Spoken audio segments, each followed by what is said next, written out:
For 6 minutes. Get ready.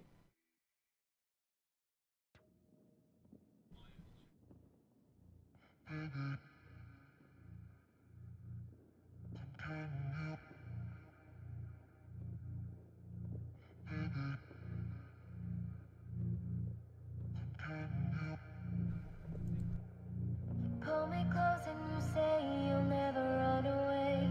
You think that love is a game and that we've gone insane. But what we have is what one spends a lifetime searching for.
You'll never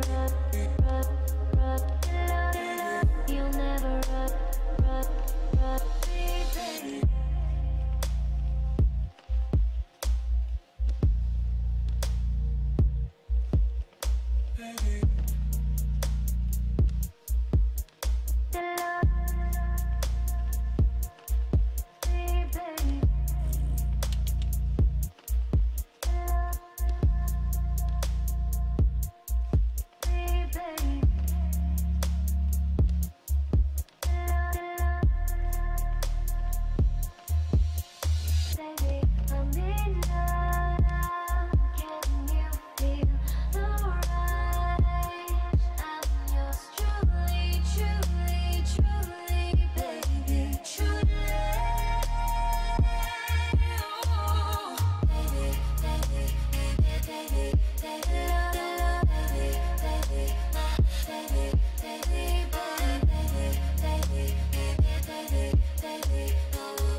Built an empire of sound.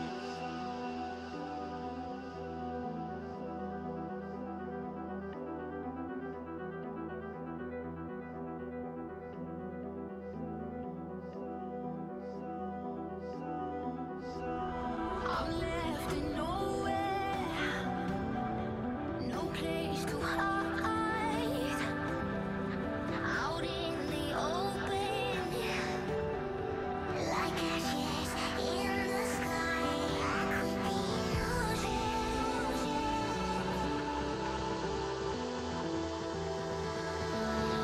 I'm moving on.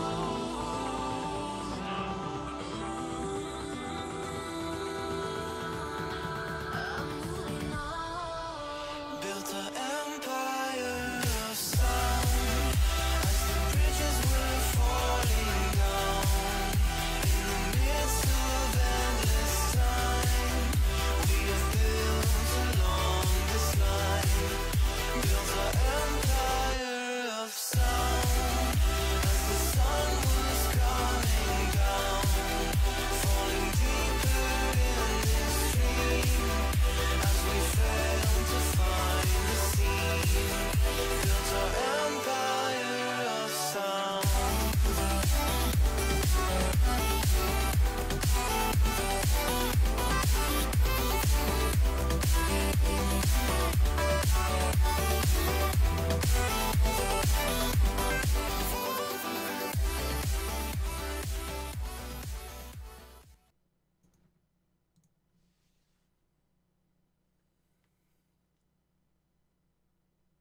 Here we go. Here's the first one. Hey everyone, I'm Connor, and this is the Fowler Hour. On this week's episode, I'll be answering your burning design questions and discussing the latest in design news.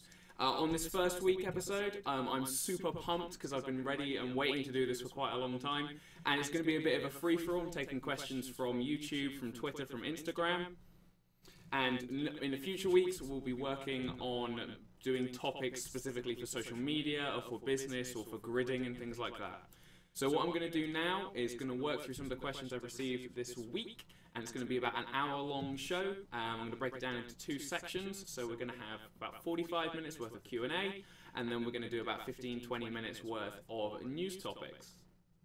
And from there, hopefully you guys will enjoy the show, and be sure to join in on Instagram, and also hey to everyone on YouTube. It's the first time I'm streaming on YouTube, so fingers crossed this is all working okay.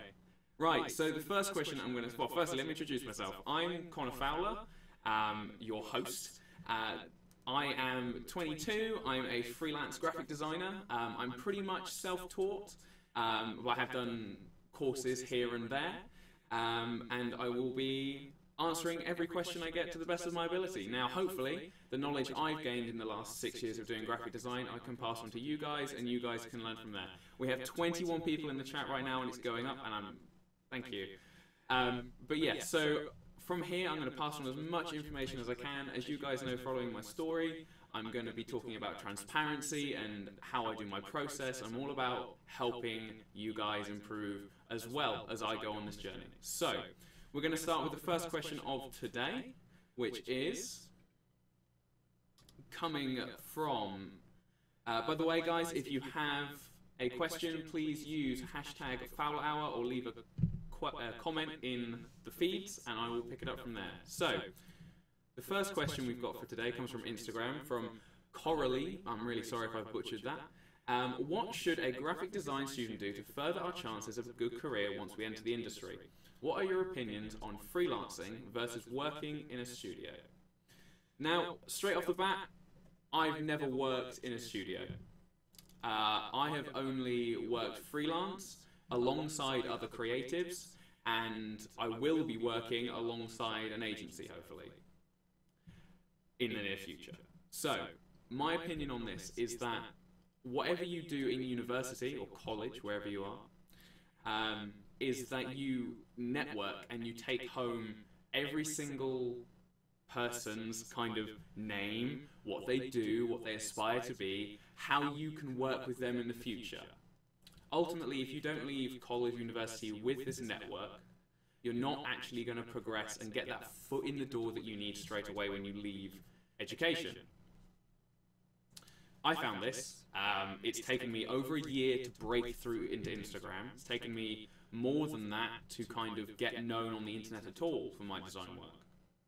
Now, obviously it's different if you're working with a studio, working with qualifications and a portfolio that you've created inside of your course is very different to diving straight into freelancing. If you dive straight into freelancing, you can do what I did, which is push social media really, really hard, get your work out, make something every day, and make a name for yourself that way. My opinion on working in a studio, from what I've seen and experiences I've known from other people, is that it can vary. It can vary from a great experience as an intern, which is often where you'll start, kind of running things back and forth and doing very simple design tasks, or it can go completely the opposite way. You can find that you don't enjoy working in that kind of tight team community. Now, I enjoy working alongside people and working as a freelancer by myself, but at the same time, I think when you've come out of education, going and seeing how the real world does it is definitely the way to do it. And if you can get an internship at a studio, I would 100% take that. So that next question. So, hopefully that answers. If you've got any follow-ups from that, please let me know. Right, the next question is, where did I, as in me, start my design career? What were the foundational steps? The foundational steps were making things, which seems and sounds a bit ridiculous almost, that to become a creative professional, you have to make things. And it's very true. The journey starts with making things. So my foundational steps is kind of a skewed path. I'm sure you guys will have seen this from various posts that I've made. I started out making logos, really, really poor logos for my band, actually. And basically what that meant was that I was making logos without any experience, without any courses or a teacher showing me how to use Adobe Illustrator, for instance. I was literally spending every single lunchtime learning how to use the software, and I did that for 2 years, and I came out of education at 18 with absolutely awful qualifications, but this kind of little skill of being able to make a relatively decent logo. And since that point, for the last 4 years after that, I've been a t-shirt printer, I've been a graphic designer a little bit, I've worked at Lidl in a supermarket, and that's what I did last year. So Last year, I tried to post something every single day, and I was working. I was basically getting up at 5 a.m. most days, getting home at lunchtime, and then being burnt out and producing just awful content.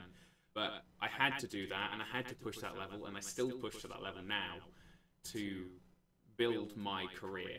And it's something that a lot of people you will see, and motivational speakers you'll see at the moment are saying, you have to put the work in. Like there is no easy route to becoming successful. You have to grind. You have to have the willingness to get up at stupid o'clock in the morning and go for it. And that's the foundational steps. The foundational steps are: you have the passion. You can work on your skill. You need an eye for it. You need to have some talent in graphic design. You can't just go in blind. You need to kind of see that you have some talent in it. But you can nurture that talent and let it grow hugely. So, that was the second question. We're going to go to Zara now, who has said, by the way, guys, on YouTube as well, if you've got any questions, please send them through now. I'd rather take more live questions from you guys as you're watching, but I'm good for now. I'll work on Instagram questions. So Zara's asked, have you studied at, so this is going to be follow on from the other one, have you studied design at college, etc.? If so, was it a good experience?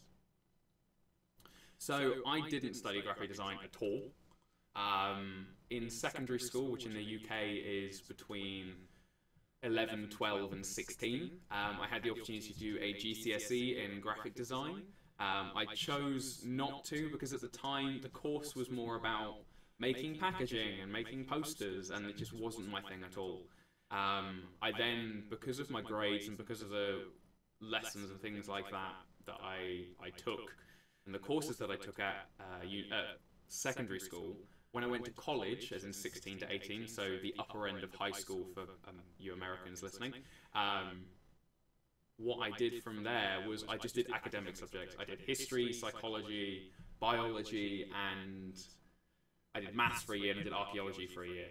And I basically got C's or lower from everyone, for everything. And what that ended up meaning was that I should have taken more creative subjects that actually reflected my talent and my love for music and art.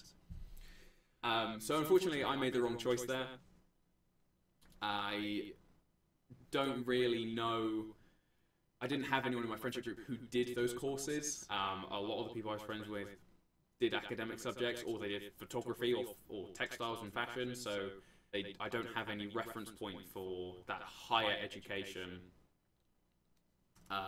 brand identity stuff.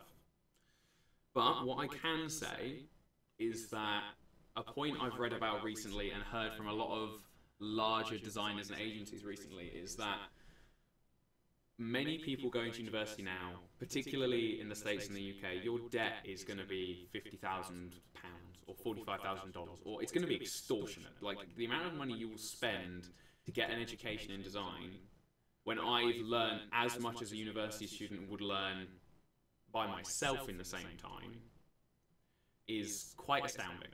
Now, obviously I didn't get that network, but at the same time, is £50,000 worth the network you can get out of university? I don't know. I didn't do it. But what I can say is that I do feel this kind of education is needed. Yes. Do I feel it's being done the right way right now? No. The world has changed so much since these curriculums were written for a large portion of them, and the internet has changed. You can go online now and pay $200 to learn how to make logos, which I think is an incredible resource. I haven't done it, but it's an incredible resource, and if you want to put the time and the effort in, you can learn anything. You can absolutely 100% learn how to be a graphic designer on your own willingness if you want to. I personally like that drive, but I know some people would prefer to go through a traditional route, to have someone mentor them. And that's another thing. If you'd rather not go through university, you could go, once you've learned the basics, to an agency and say, hi, can I just follow your designers around? Can they spend 6 hours a week teaching me? Can I learn everything from them? And you probably, because of the intensity of that, would learn just as much. And yeah, from that point, it's such a hard thing to say because everyone's going to be different and everyone's going to like different things. But at the same time, I didn't do it, and you can see where I am right now. But that takes a lot of hard work. Okay, next question. Okay, we're about 15 minutes in. Cool. This one comes from Matt Brown Graphics. Hi, Matt. So Matt says, how do you manage clients with bad taste? There's some fun words for you. How do you steer them into choosing the right design? For example, you may produce an amazing design, but they ask to see something larger or want clashing colors or a bad font. I'm just talking to the YouTube guys. Right, so the question is about bad taste. Right. You're going to learn something about me very quickly here. 20 people watching this on Instagram, potentially more. Hello. Bad taste doesn't exist. Now, this is my opinion, and my opinion is that bad taste pretty much is not the right term to use for any of this. Because as a designer, as a creative person, you can look at something and go, oh, actually, that square's too big. This triangle is too small. This text is the wrong font completely. Why have they colored it lime green over brown background? As a creative person, you can see that.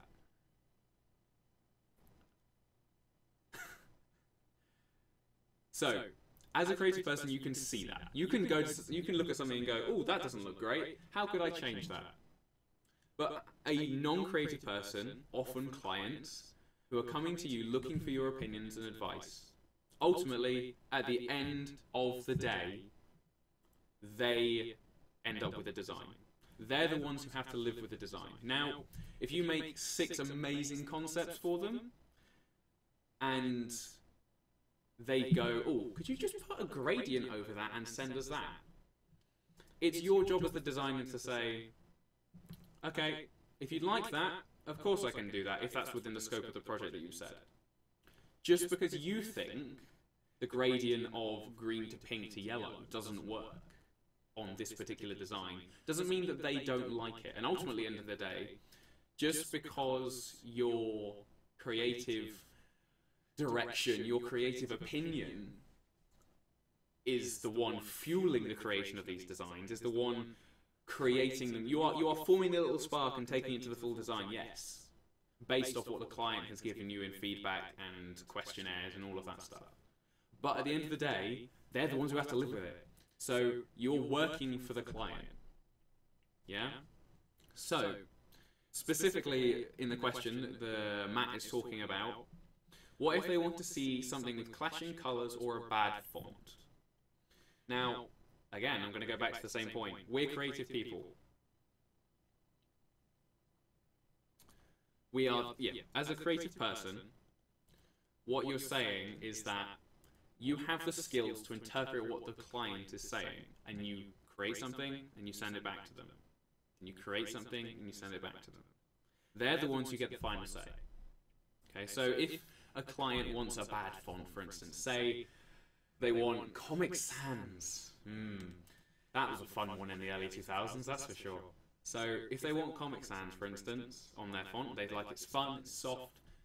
You can suggest to them, you can go to them and say, hey, here's some other options for you. This may look better. Compare them side by side. Show them the difference. Give them a reason. You have to be the one to explain to the client the reasons why. The reasons why Comic Sans is dated. The reason why using a timeless font instead, such as Gotham or something like that. Yeah? Or even Arial. Like, for instance, if you're going to have to go to extremes. Showing them the difference Yeah, or wingdings, for instance. Showing them the difference and explaining why is all you can do. If they continue to persist in following that route, you just have to take it. You don't have to show that work. You can send them the files, and you can just leave it in your hard drive. You don't have to show it in your portfolio. If you don't like it, you don't have to show it. But at the end of the day, the client has final choice. So you can direct them and steer them towards the right design as best you can, the right design as best you can, but you don't get final say. So that's why I don't think bad taste exists, because it's such a perspective thing. Where if you were the client and you have no creative eye at all, you can see why they might pick that, because they think it looks cool, or they've seen it on a poster and they like the poster. But you know it's awful and not in trend. Yeah? You have to be aware of what your client is also seeing. Goodness me, I talked about that for quite a while. So, yeah, next question. I'm just going to go through Instagram quickly. Pyrus, if you want to send me a question again, I don't have it on my list.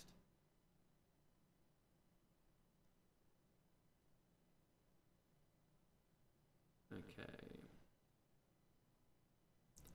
So, the next question is from account at, I think it's meant to say, Divined. I don't know your name. If you're in the chat, please say hello. And the question is, have you done freelance work online websites? I've heard of places like, I'll probably get a couple of questions in, by the way, guys. We've got another 15, 20 minutes or so before I want to talk about some news. So, have you done freelance work online websites? I've heard of places like Fiverr and 99 Designs. So, this is going to be a pretty ranty podcast for the first episode. I was hoping for it to be a little bit more chirpy than this. We're going to blast through this one quick because this is a whole nother topic. I will do a full hour episode on just this topic if you guys want it. So the question is talking about, have you worked with and heard of places like Fiverr and 99 Designs? So short answer, yes.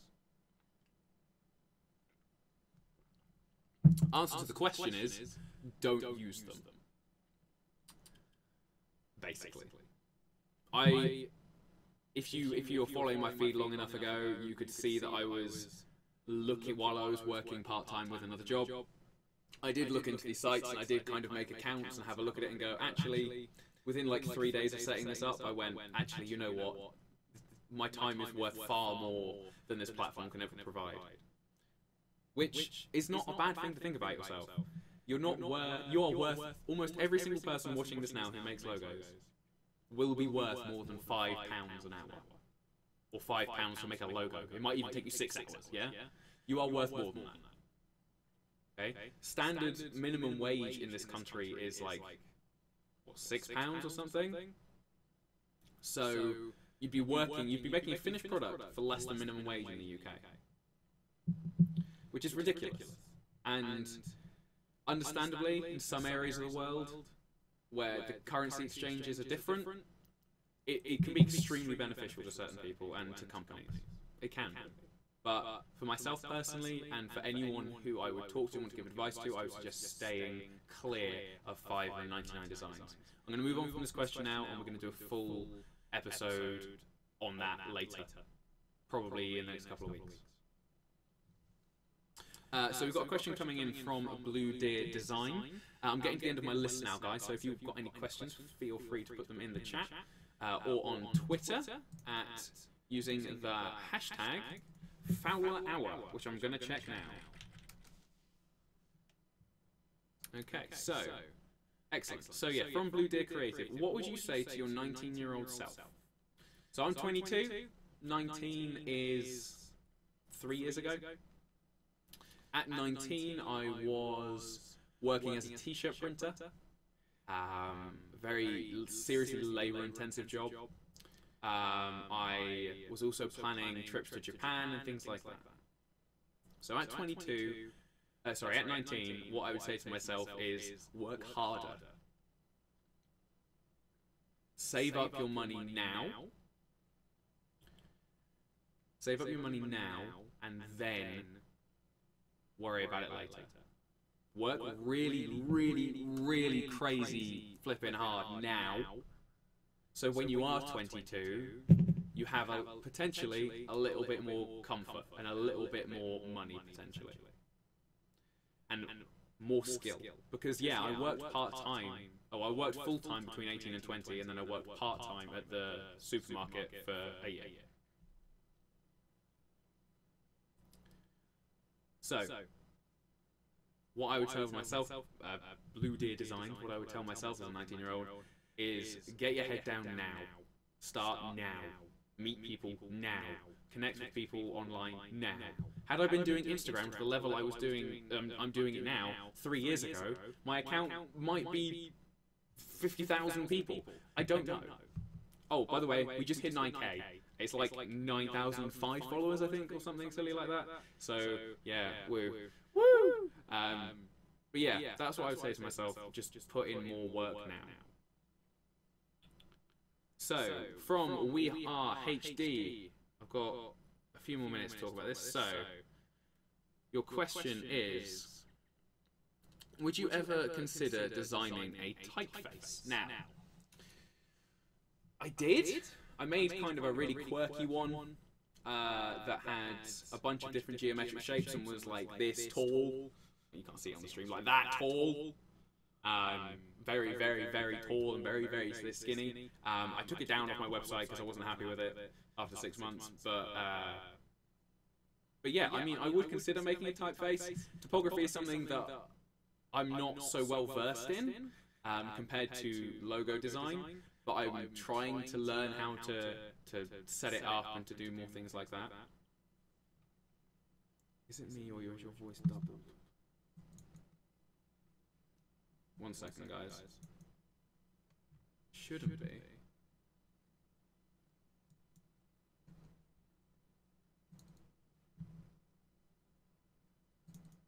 Sorry, guys, 1 second. Just gotta.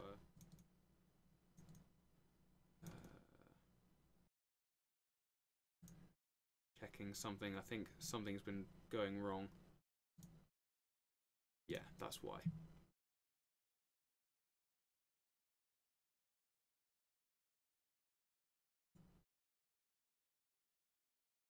Sorry, yeah, so we just had a problem with the stream. Thank you, Tobias, on YouTube for pointing that out. It's basically Audacity being a pain. Yeah, no, you were right. My voice was doubled. That's going to be fun to try and edit later. So, right, let's just add that to the stream. Mute. Excellent. So we're back. Hi. Yeah, back to the question. Would I design typography? Or a font? Yes. I'd love to at some point. Right now, is it on the cards? Not really. We will talk about typography and gridding and all of that kind of thing later on. So,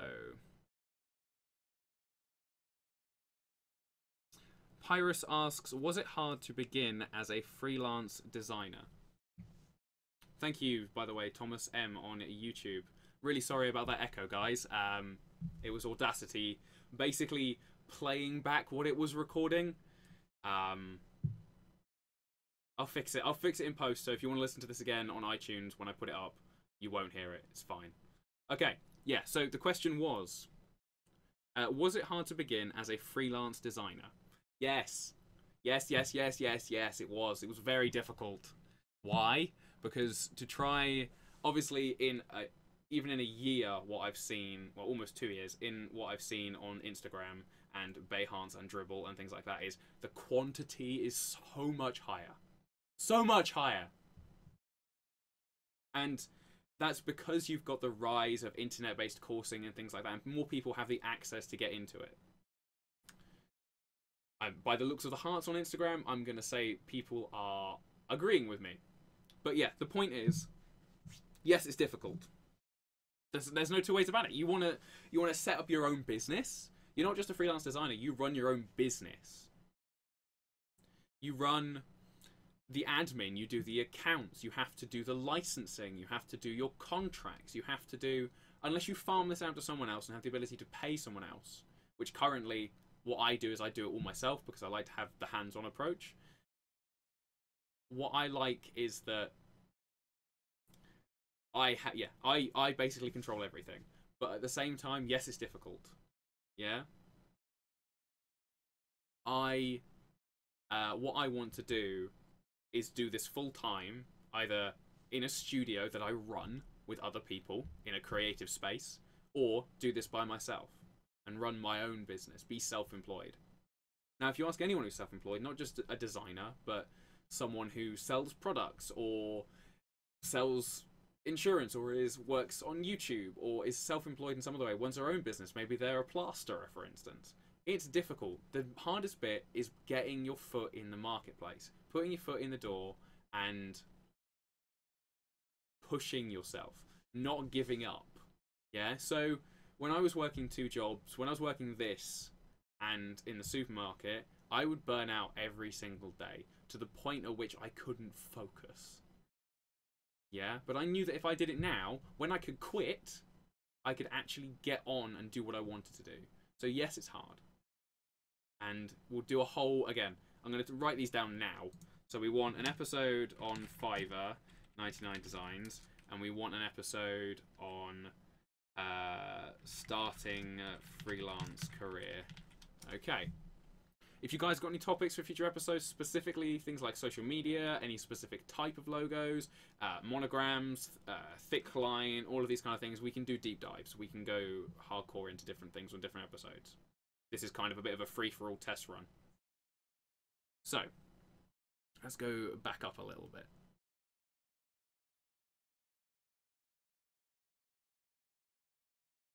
Do you find that businesses don't take you seriously because of your age? Is the next question, and it'll probably be this is going to be the last question. And then we're going to talk about some new design things that have been happening in the world, including some rebrands and things like that I think you guys will find interesting. So, what we're going to talk about now is we're going to talk about, do you find that businesses don't take you seriously because of your age? I mean, no, not usually. I don't think I've ever had a client or someone ask me how old I am. Because at the end of the day, I don't promote it. I don't put on any of my accounts that I'm 22 years old, because if you put that on there, you instantly have the stigma. And just regardless of your skill, if you put your age on there and it's like less than 30, for instance, certain businesses may not take you seriously. That's just a fact of life. So I don't do that. And what I do is I provide an extremely professional service, 1. I am extraordinarily transparent and communicative with my clients, 2. And I make great logos, in my opinion. And I provide them with designs and products that fit their requirements to the best of my ability. And yeah, I've built this skill in being professional and running a business since I was 15, 16, because I ran a clothing line, so I had to do this early on. I was also my band's own manager, so at 15 years old, I was going to promoters in venues and saying, "Hey, you're supposed to have paid us, or can we get a show here? We're really cool. Here's our CD." Yeah, and you just have to be confident, and you have to exude the fact that you are skilled enough, and you have to, if a business comes to you, you're already skilled enough. They already think that you're skilled enough for the job. So basically, be professional, provide the best service you can, going higher to the next level if you have to. Take the extra step. If, for some reason, everything falls apart and they lose all the files, you don't go, "Oh yeah, I'm sorry, I've got to charge you a formatting fee to send you back all the files that I sent you." No, you go, "Oh yeah, of course I'll send you those. I'm really sorry to hear about that." You have to provide the professional service to be taken seriously. And I know that a bunch of you guys on Instagram and things like that are quite a lot younger, and you will learn that in time. Okay? It takes time to learn the business skills. You can be creative as you like, but learning the business skills can take a lot longer. Okay, I think that's going to conclude our question portion for today. If you've got any questions you'd like to ask me, please follow me on Twitter at @cfowlerdesign and use the hashtag Fowler Hour, or send me a DM on Instagram either now or when the show is finished with your question, and we'll put it through to next week. Next week's show, I will put out story videos about the topic, and we'll move from there. So, what I want to show you guys, I'm just going to transition to another feed window. We're going to talk about some. I hope you guys have found that useful, by the way. It's the first time I'm kind of doing this show, and hopefully it's all coming across nice. I'm sorry about the echo on YouTube. That won't happen again. Yes, the show is going to be a regular thing. I'm hoping to do it about the same time every week on a Thursday, but I think that Wednesdays might be better for me, so we might move it back to Wednesday. But moving it back a day right now at this early stage is not really an issue. So, what I'm going to do is I'm just going to swap over overlays. That one. And so, the first topic, excluding all these adverts that we've got running at the top of the page, we're going to talk about a couple of topics today. We've got, and guys on Instagram, you can't see this, I'm going to explain it. For the guys on YouTube, you can all see this. Microsoft Paint isn't dying, it's just finding a new home. Now, if you were on Twitter earlier in the week, you will have seen that Microsoft had plans to axe its amazing art tool Paint. Everyone remembers when they were little, sitting at the Windows XP computer, or Windows 8 or 7, or however young you are, and just drawing squiggles all over the screen and just filling every block in. Yeah? So, basically, the topic was going to be, why are they getting rid of this when it provides creativity for free to young people, in even if the simplest format? But what they've done, basically, this is a null topic now, because what they've said is that they're not going to get rid of it completely, they're just going to put it off the main system, and then you can download it for free. Not really an issue. So, that's good to hear. Topic number 2. Excellent. So,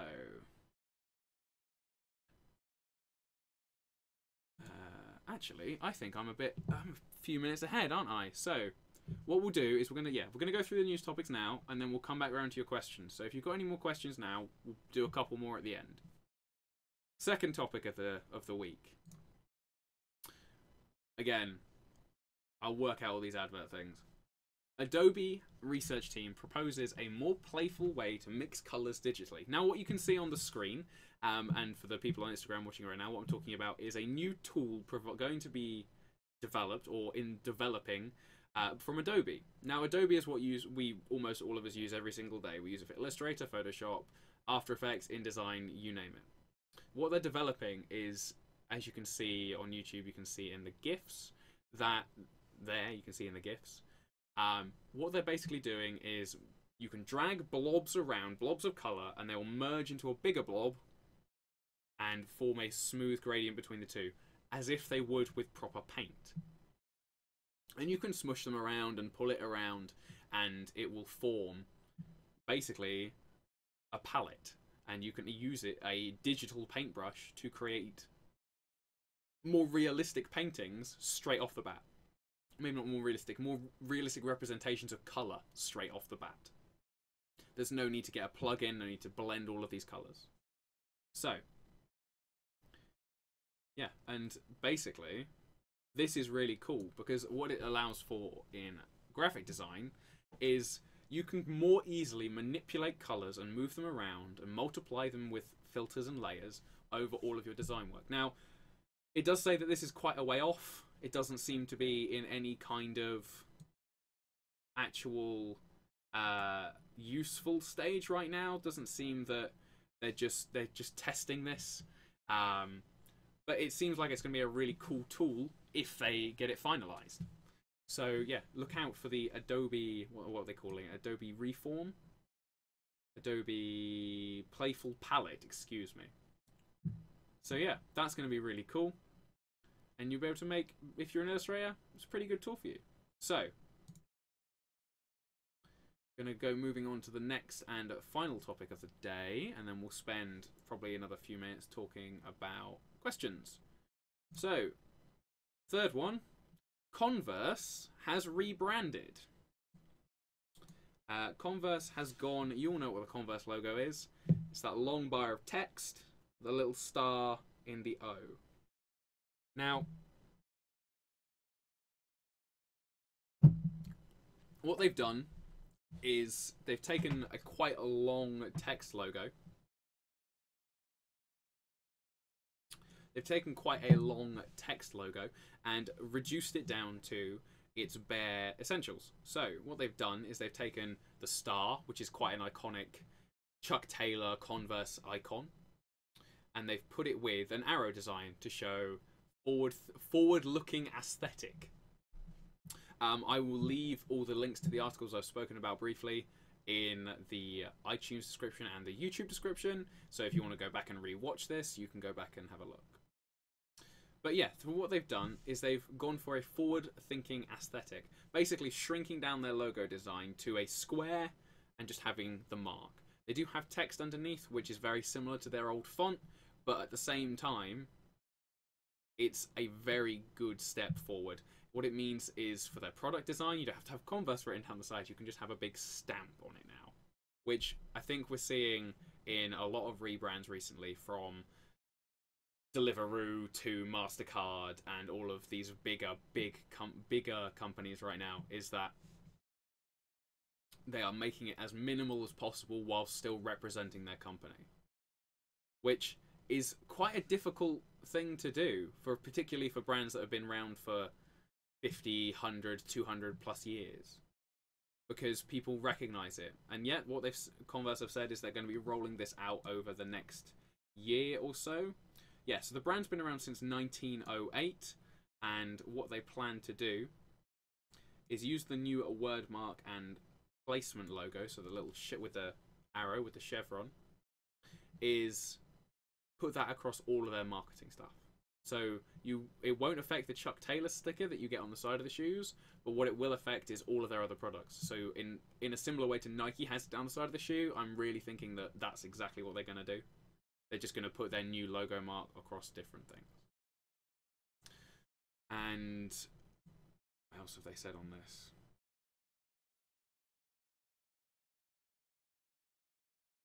In the mix. Yeah, so what they've done is they've said that it's a new look for the brand, but they are not getting it in the way of any of their iconic logo design and other features, such as the Chuck Taylor thing, which is really cool. Converse has done a good job with this, I think. Let's have a quick look and see if I can find the studio who made it. I don't think it does, actually. That's really bad. Doesn't actually say in this article who created the designs. If I can find them, I will let you guys know. But yeah, this is basically a really cool rebrand.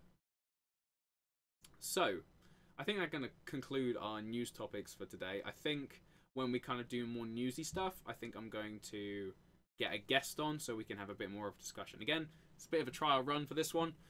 Everything's going to be getting better as we go through. So, if you've got any questions, we've got another 20 minutes. So what I'm going to do now is go back through any questions I've had and move on from there. So let's have a look.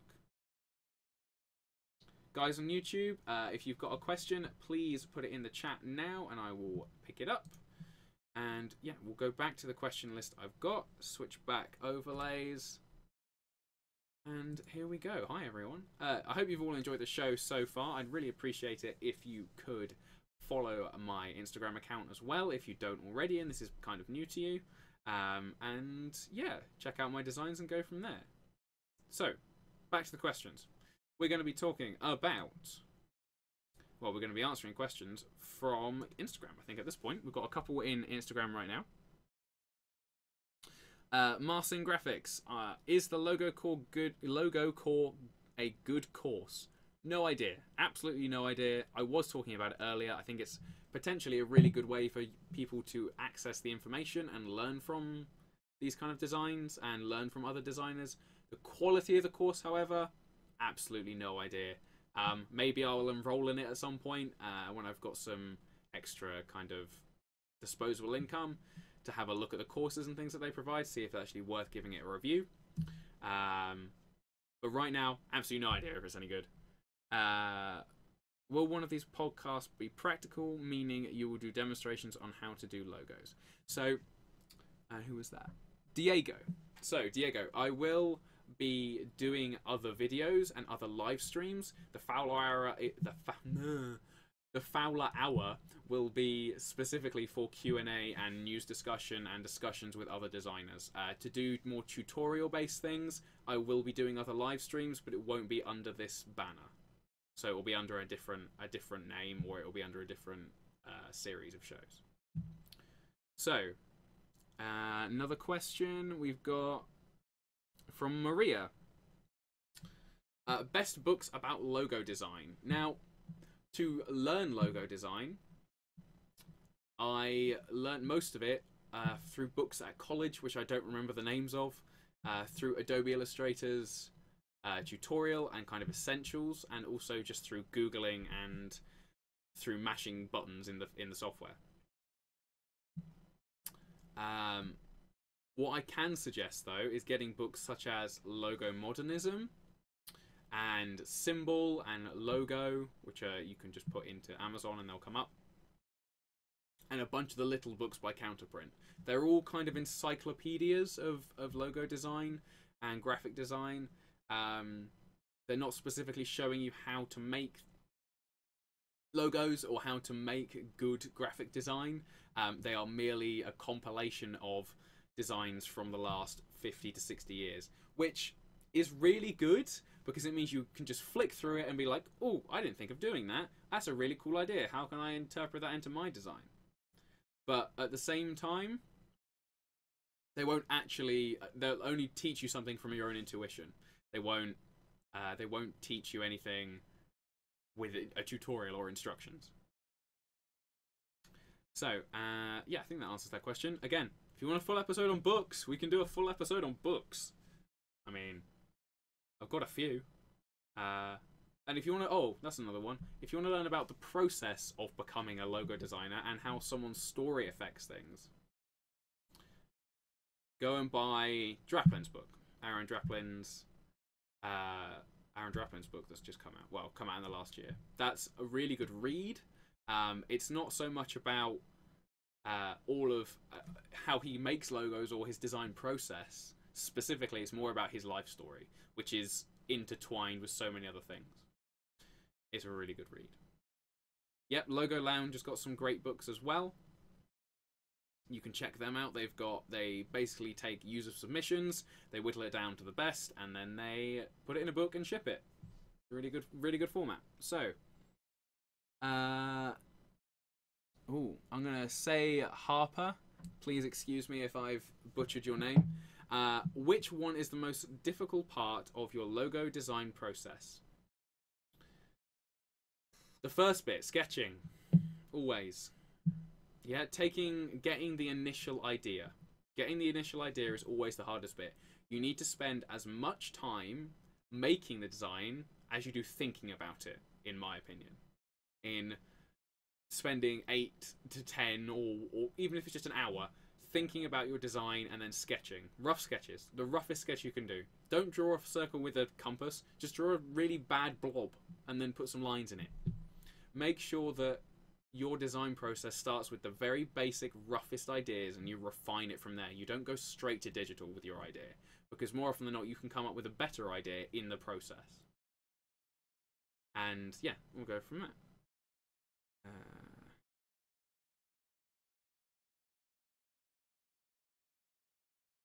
Can you repeat the Aaron Draplin? AARONDRAPLIN. I'll get you the book, 1 second. So for you guys on YouTube and Instagram, here, I'm just going to promote someone else's account and all of their work for now. It's that book. It looks like that. It's got lots of pictures on it. Cool. I'm not going to show any more of it because I'm not getting paid to do that. So, yeah, that's a really good book. Check that out. Right, we've got time for a few more questions. I'm going to go back to my list for now. Okay. So, marketing tips for designers. in putting their work in front of their ideal client? Thank you, Sons Creative Co, for your question. I will get on that now. So that is marketing tips for designers to put their work in front of their ideal client. Now, unless you want to go cold calling, which in my opinion in this age of the internet is a little bit of a hard sell, to go door to door or email to email asking people for work is quite a difficult sell in 2017's internet. But to get in front of your ideal client, you need to have work that represents the client you'd like to get. So if you want a construction company to work with you, or you like making logos for engineers or bricklayers, you need to have work that matches that. You need to have work that represents their company guidelines, that you can make up projects or get a single client and then build a case study that represents that. Basically, you need to create designs that go and aim towards the client that you want. What I would do and what I would suggest is making case studies for Behance, for Dribbble, for Instagram, for your website, for your portfolio, and taking that and pushing it online.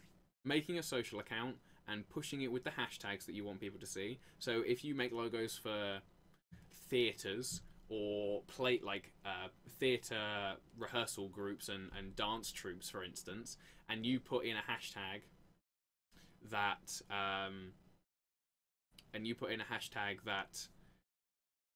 goes towards those kind of clients, they're more likely to see it, and therefore they may contact you. But again, you've got to be consistent. You've got to put stuff out there without any expectation of a return, and market yourself that way. Currently, that's the way I'm doing it. You have to put content out. You have to make it the best content you can get. Direct it towards the clients that you want, but do not expect you cold selling to a client will actually achieve anything, because you could send out 2,000 emails and you might only get one yes. Now that might be because your work isn't good enough. It might be because they don't need a logo right now. But at the end of the day, I would make your work as the best that you physically can before you actually go and start trying to cold sell people. And more often than not, in my opinion and my experience, clients have come to me either through a person that I know, through my personal kind of profiles on Facebook and things like that, through my website, through my blog, or through social media. Now, I've been on Instagram for pushing this account now for about 2 years, well, year and a half, 2 years, and for the first year and a half of that, it didn't get anywhere. And only in the last month to 3 months has it actually started to get traction. So it's all about putting content out there that represents the kind of work you like, the kind of work you want to get, making sure it's the highest quality possible, and it will bring people to you as well. Yeah, you have to make sure that you give off that you want to work with other people and that you are a good fit for them. Because if they don't feel comfortable approaching you and working with you, probably not going to be a good fit. Okay, that is the question. So, and let's go. We've got another. So, another question from Blue Deer Design. Let's have a look. Yeah, the power of the hashtag, says 53 Designs. Yeah, it's very, very true. I mean, you all see and you all know of the account Logo Inspirations. If they repost your work, that's quite a lot of followers you'll usually get. So, the power of a hashtag. So, my favourite graphic designer.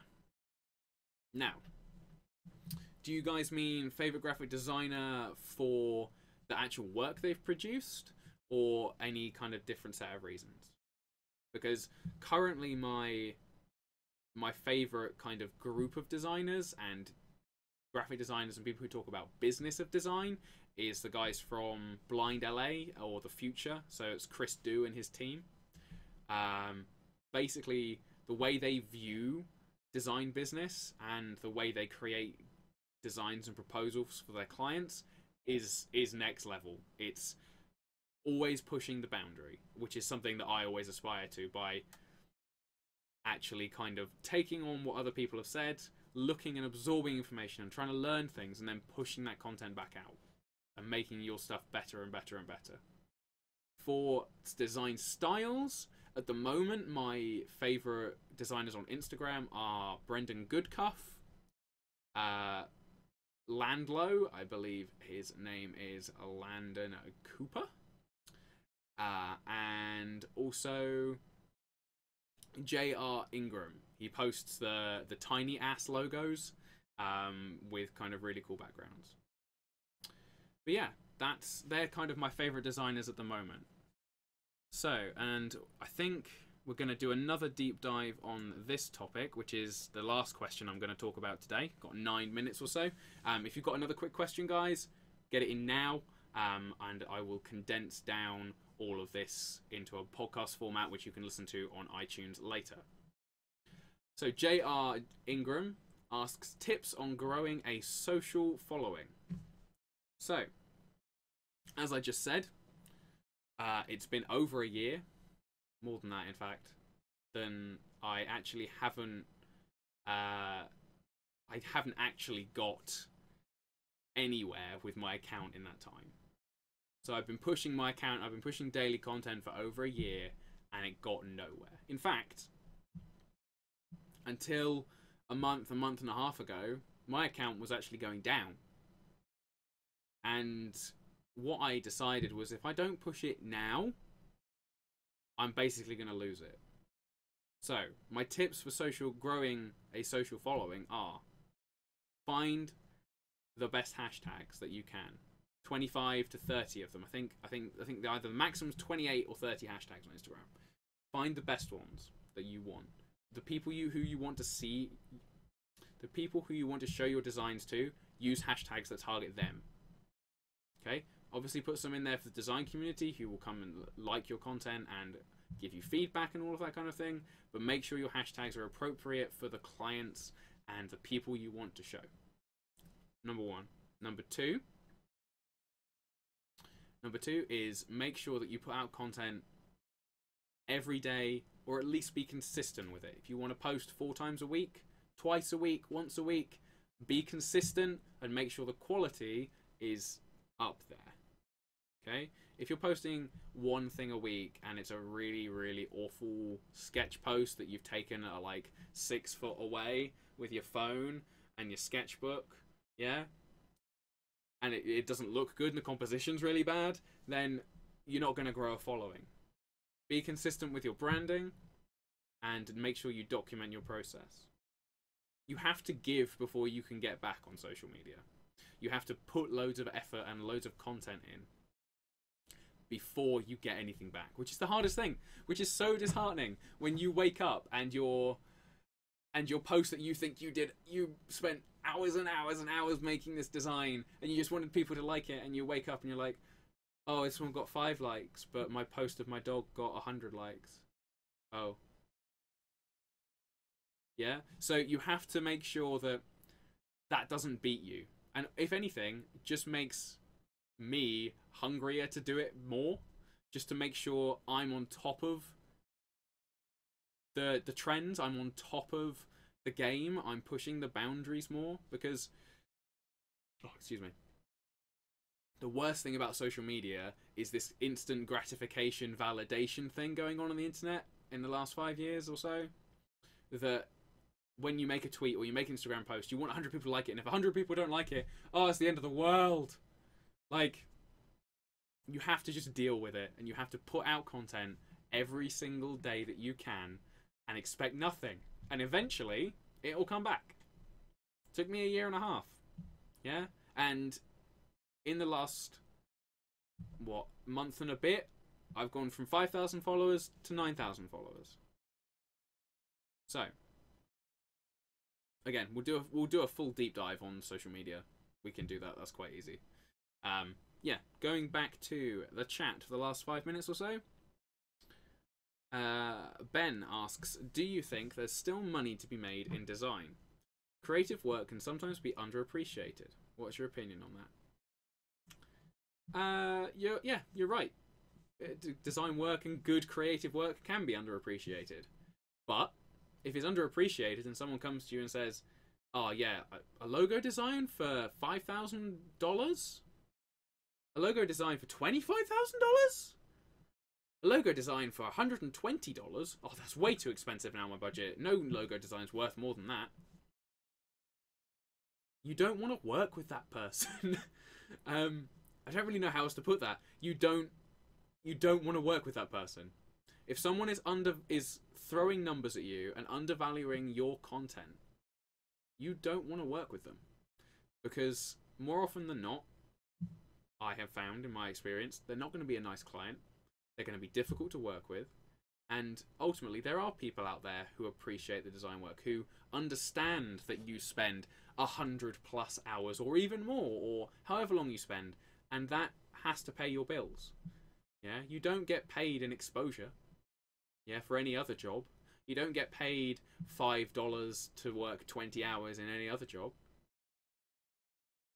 So, what you have to make sure is that you set your prices to a place that is comfortable for you, reflects the quality of your work, and also reflects the quality of your work, and is also, with the amount of work that you get in, can actually pay for the things that you want it to and need it to.